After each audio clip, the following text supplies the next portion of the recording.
Prospectors, Tony from Gold Talk Leonora. Out on bush, out on site, and a little bit windy. Keeps the flies away when it's like this though, although they are being a little bit persistent. So I thought I'd just do a quick vid. When you're doing your pushing, so like scrape and detect operations or whatever the case may be, ground disturbing activities, you can wind up in a situation where the gold flow is right on the boundary line of your tenement and your neighbours.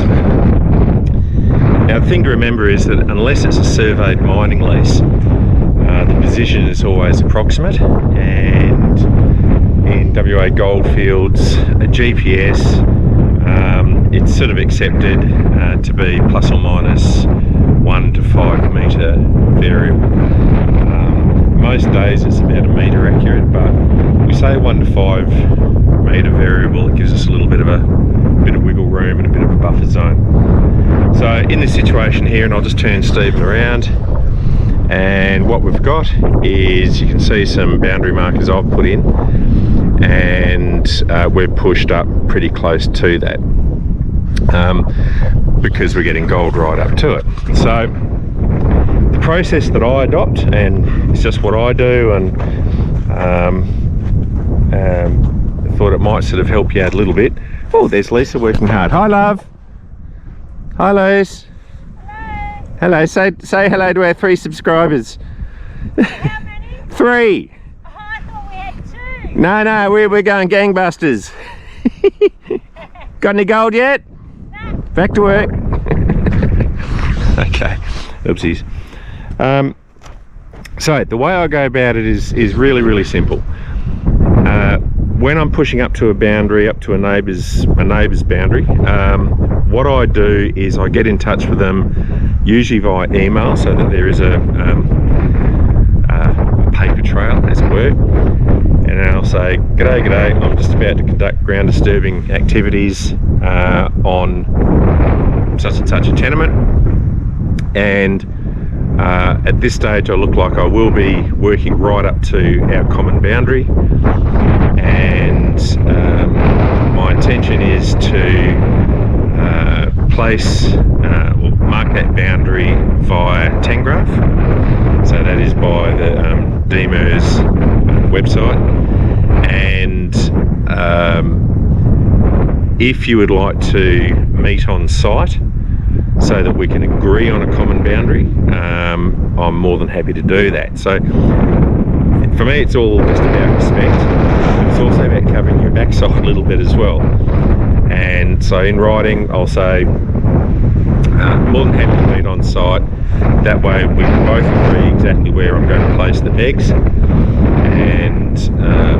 and work up to. My experience has been that people never want to meet you on site, and they're not too fussed. So the process I go through is I'll mark out exactly where the boundary is, again according to Tengraph. I may use the field app like Trilobite, for example, because the information that they draw is just off Tengraph anyway. And so I'll mark it with some star pickets along the boundary line, and usually what I'll do is because of that 1 to 5 metre variable, I'll come in 3 metres or so, and even then when I'm working, I'm sort of working up to those star pickets, as you can see, and I'll just turn Stephen around. I'm working up pretty close to them, but I'm not going over them, and so the actual boundary according to Tengraph would be maybe another, 3 or 4 metres, 5 metres that way. But then I'm not encroaching on my neighbour's space. But I want to work as far as I can, because it's in my economic interest to do that. The thing is, the important point is to get it in writing. Make your offer out of respect, but get it in writing, and that way if there's any repercussions 6 months, 12 months down the track, you've got it in writing that you've been communicating with your neighbour and trying to do the right thing that way. So that's just the way I go about it. And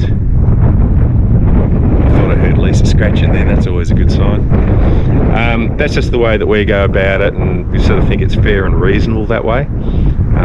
If it was a case of we were adjoining a mining lease, you know, then it is position accurate, and you could literally put a string line in between two survey pegs if they're close enough, and that'll tell you exactly where you need to be. Anyway, prospectors, summer's on its way, hell begins, and we're out in the bush turning dirt over, exactly where we want to be.